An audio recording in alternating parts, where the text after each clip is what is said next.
Começa agora mais uma edição do programa Conexão Pública MS. Nosso entrevistado de hoje é o deputado estadual Pedro Kemp, que vem falar sobre o aumento da alíquota de 11 para 14 dos servidores públicos do estado de Mato Grosso do Sul. Deputado, prazer tê-lo aqui. Um momento difícil para toda a sociedade brasileira, para o mundo praticamente, em relação à pandemia causada pelo Covid-19, milhares de mortes no mundo, e a sociedade continua lutando para que o país melhore, não só economicamente, mas também na questão da saúde. Então é importante as autoridades constituídas participarem dos movimentos sociais.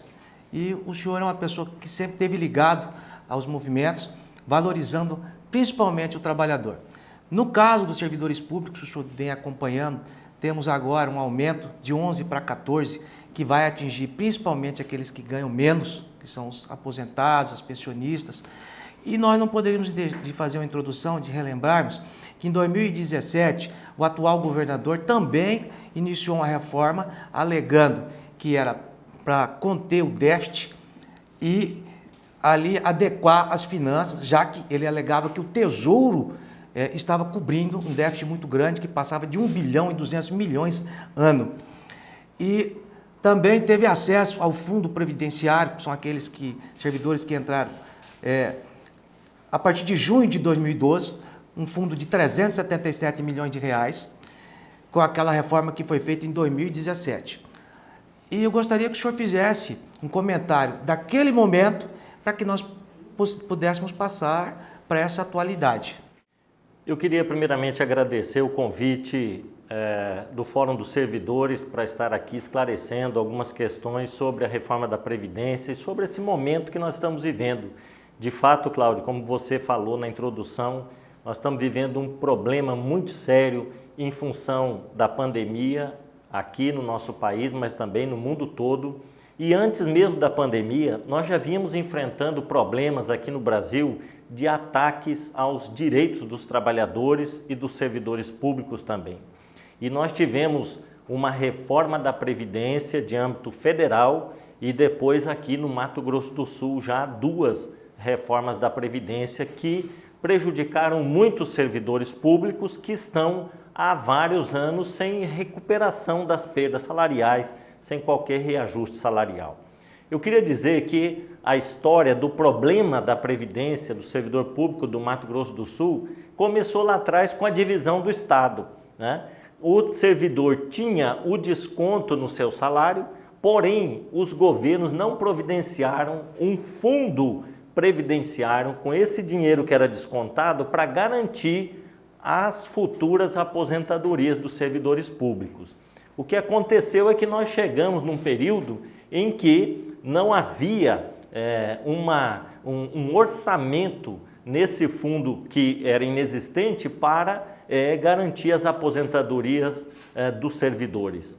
No governo André Pitinelli foi feita uma avaliação dessa situação e foi criado um fundo para garantir as futuras aposentadorias a partir da criação daquele fundo, né?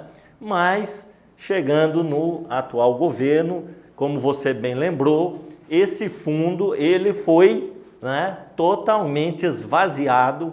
O governo do estado lançou mão dos recursos, pediu autorização para a Assembleia para isso, para utilizar esses recursos e fazer frente às outras necessidades do governo.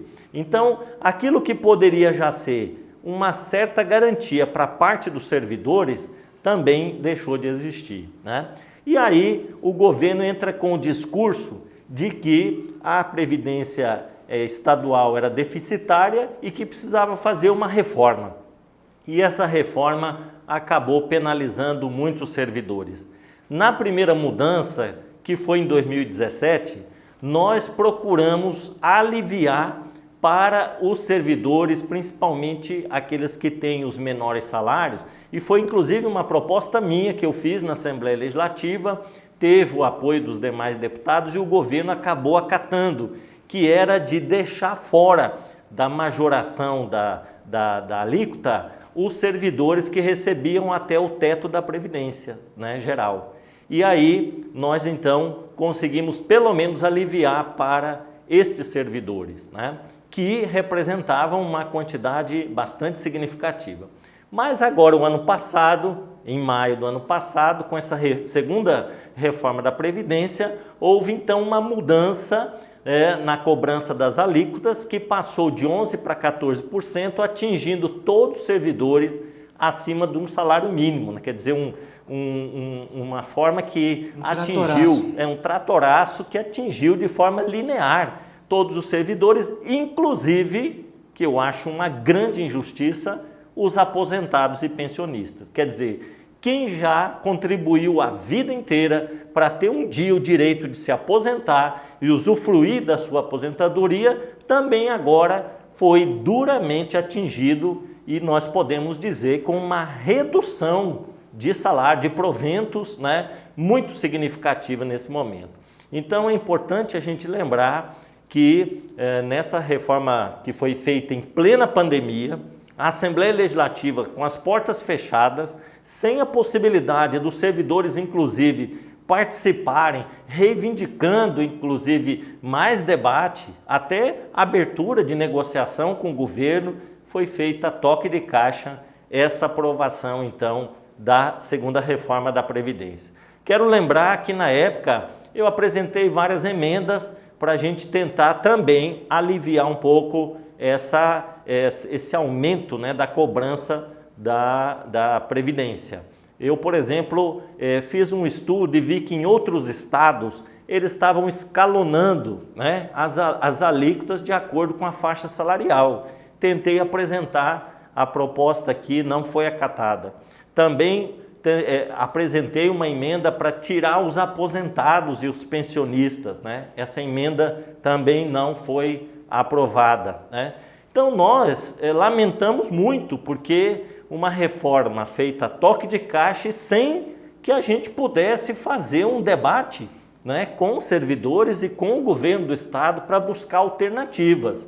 Eu vi um pronunciamento do Leonardo, né, do sindicato dos servidores também, que esteve fazendo essa sua colocação de que há outras alternativas. Os servidores têm propostas, né, para buscar o equilíbrio das contas do governo sem cometer injustiças, né, principalmente com quem já trabalhou a vida inteira e se aposentou.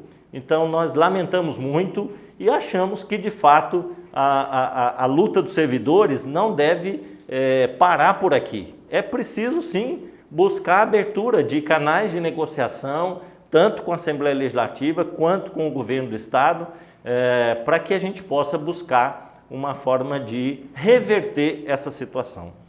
Deputado, em relação à questão de 2017, a Lei 5.101 de 2017, que foi aprovada.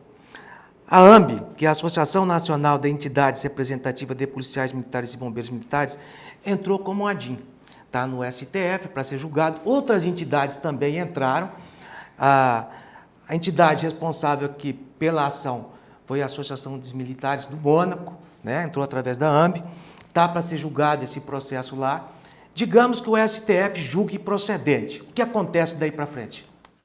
Veja bem, nós entendemos que cabe sim um questionamento na justiça, né, sobre essas mudanças que aconteceram, e se de fato o Poder Judiciário entender que aqueles que estão movendo essa ação têm razão, ou seja, de que cabe fundamento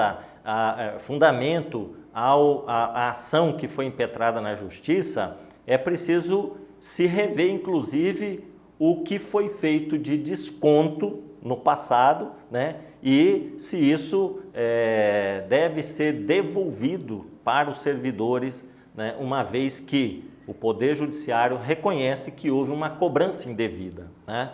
Então, nós entendemos que, primeiro, cabe sim questionamento na Justiça sobre vários pontos da reforma da Previdência, né? Inclusive sobre a questão dos aposentados e pensionistas, né? E, uma vez o Poder Judiciário reconhecendo que tem fundamento essa ação, é preciso ressarcir os servidores pelas cobranças indevidas que foram feitas. Na atualidade, dessa nova mudança de aumento de 11 para 14, que é possível fazer dentro de uma tese da impossibilidade e, ao mesmo tempo, da possibilidade, tendo em vista que servidores estão denunciando aos sindicatos que vão ficar sem receber pagamento, principalmente os aposentados, os pensionistas, que o senhor bem colocou, porque o governo resolve um problema, em tese administrativa, e cria um social. Nós podemos até ter uma onda de suicídio no Estado. O servidor já passa por um momento onde a mídia nacional demonizou o servidor público, tem demonizado com interesses para que os governos eles terceirizem. Um exemplo são as OS, que não deram certo no Rio de Janeiro, não estão dando certo aqui. Esse aumento elevado de professores sem concurso. Então, o que acontece? O servidor público, principalmente esse aposentado, pensionista massacrado, sem salário, como que ele vai viver, deputado? Como é que a gente vai resolver essa celeuma? Hoje, o Fórum dos Servidores protocolou para a Assembleia um pedido de reabertura. Sabemos que nós temos deputados lá que podemos contar para que a gente possa tentar reaver essa situação de uma forma positiva, mas a pandemia está sendo enfrentada por os organismos sociais e ela vai passar. Daí para frente, o Estado pode explodir. Por quê? O serviço público pode parar e aquelas pessoas que mais necessitam podem serem afetadas. O senhor, dentro desse universo, dentro da Casa de Leis, como é que a gente pode resolver essa celeuma? Depende do governo ou depende da Assembleia? Bom, essa é uma questão que depende muito mais do governo do que da própria Assembleia Legislativa. Mas, até porque é bom a gente lembrar que todo projeto de lei que altera a previdência do servidor público, ele deve ser um projeto de iniciativa do governo do Estado.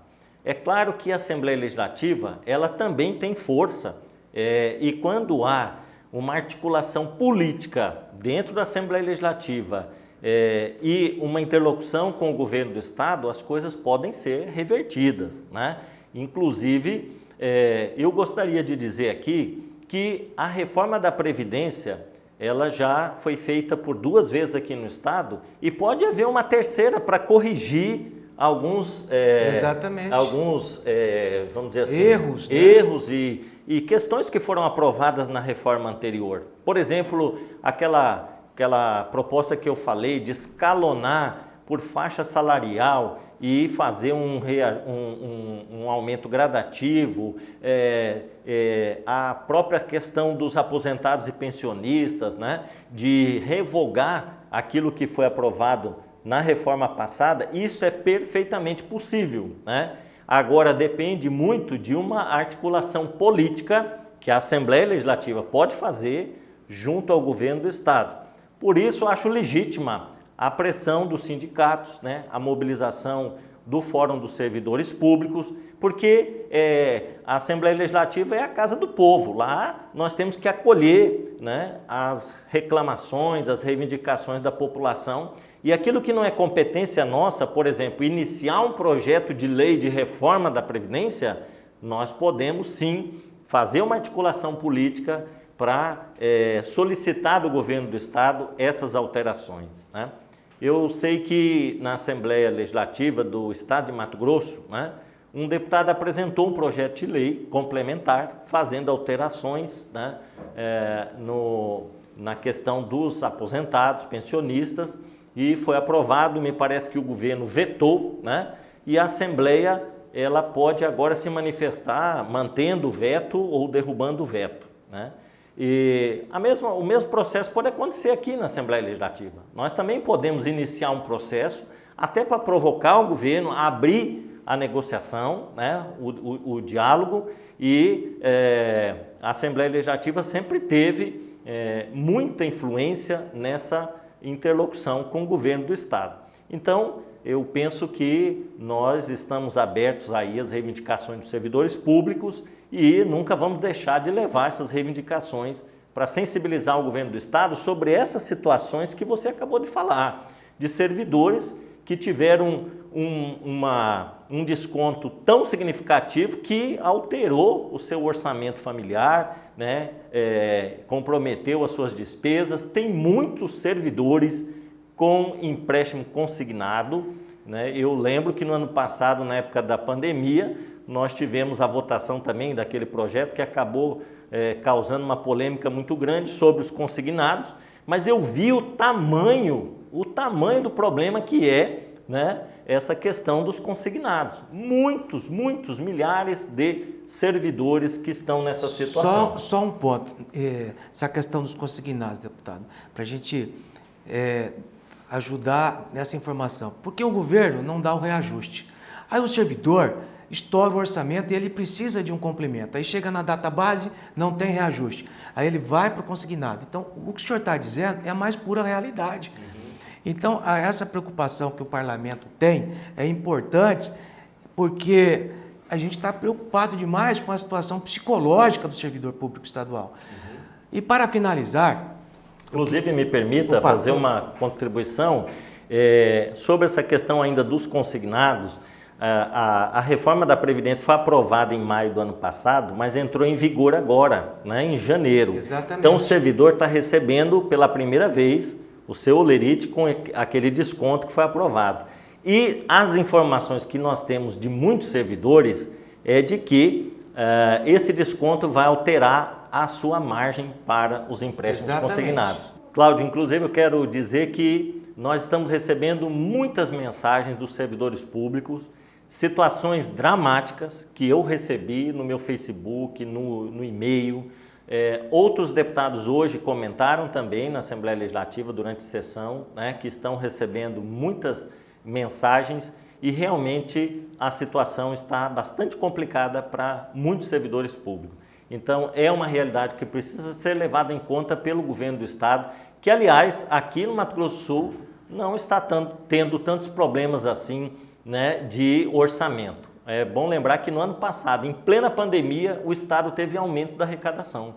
Então, é um estado que tem a economia baseada no agronegócio. O agronegócio bombou em plena pandemia, foi um setor que cresceu, né? E recebeu muito subsídio do governo federal. Muito subsídio, apoio do governo federal. Então, não é justo que numa situação como essa que nós estamos vivendo aqui no estado, de uma certa tranquilidade, a gente tenha um sacrifício tão grande em cima dos servidores públicos. Deputado, para finalizar a nossa entrevista, a nossa boa entrevista, quero agradecer o senhor aqui, mas eu não poderia deixar de fazer essa pergunta em nome do Fórum dos Servidores, cujo me orientou, a questão do caixa da Previdência Estadual. Quem tem acesso a esse caixa? Quanto é que tem lá? Onde é que está esse déficit? Porque o governo do estado está alegando, mas ele abriu esse caixa para os deputados estaduais acompanhar essa arrecadação, esse repasse dos poderes do Tribunal de Contas, da Assembleia, ou seja, do Tribunal de Justiça, porque o Fórum tem incessantemente pedido essas informações e elas não vêm. Quando vêm, vêm pela metade. Os senhores tiveram acesso? Na verdade, o governo do estado fez uma exposição para o conjunto dos deputados sobre a situação da Previdência Social em 2017, na aprovação da primeira reforma da Previdência. E é claro que nós pedimos mais informações, né? E uma coisa que é importante, a meu ver, é preciso de uma auditoria no MSPrev, né, nas contas da Previdência dos servidores. Porque uma vez que o discurso, né, que o governo faz sempre é de déficit, de rombo, que vai explodir, que vai quebrar, nós precisamos saber de fato, em detalhes, todo o histórico do recolhimento dos servidores, o dinheiro onde ele foi aplicado e por que esse discurso do rombo, né? Nós aqui no Mato Grosso do Sul não temos uma situação catastrófica que tem em alguns outros estados mais antigos, né? Inclusive, houve um problema muito sério na divisão do estado, que o recolhimento dos antigos servidores do Mato Grosso do Sul, que faziam parte do antigo estado de Mato Grosso, não foram repassados ao nosso estado, né? Então, é muito importante essa auditoria e é importante que o Fórum dos Servidores cobre essas informações do governo, porque é preciso transparência. Quem está pagando a conta é o servidor público. Deputado, muito obrigado pela sua presença, pelos seus esclarecimentos. Já deixo aqui um convite feito, que essa história ainda vai ter desdobramento. Nós precisamos contar com os parlamentares que estão em favor e a favor daquilo que é justo, que é legal, que é moral, que é o bem-estar de toda a população. Porque o servidor, ele aquece o comércio com mais de 420 milhões mês de folha de pagamento. E esse impacto vai ser sentido no comércio. E isso é bom ser esclarecido, ser dito para a sociedade geral, porque se o servidor recebe menos, ele gasta menos. É uma cadeia que vai, né, então, sendo comprometida. Gostaria de agradecer a sua presença aqui em nome do Fórum e deixar sempre esse canal aberto aqui para o senhor. Eu que agradeço o convite e me coloco à disposição de vocês na Assembleia Legislativa. Terminamos assim com essa entrevista esclarecedora do deputado Pedro Kemp, mais uma edição do programa Conexão Pública MS. Um abraço e até o próximo programa.